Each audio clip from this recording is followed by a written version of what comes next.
kuys, nandito nga pala tayo sa 11th Avenue East. Dito sa may Cocopan ang branch nila. Dito malapit sa SM Grand Central and malapit sa Mercury Drug.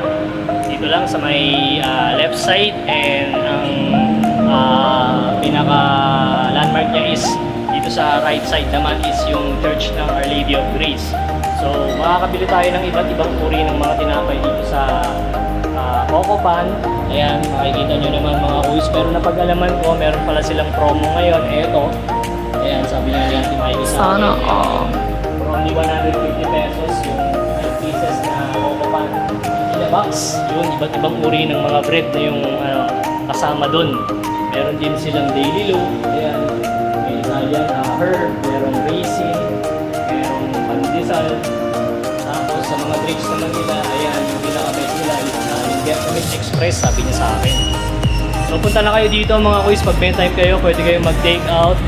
Iba't ibang uri ng mga bread yung mabibili nyo dito. Napakasarap, Cocopan. A few inches later.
Good day, Ma'am Mikey. Si Ma'am Mikey po pala mga kuys, yan, interviewin po natin. Konting mga katanungan lang about Cocopan.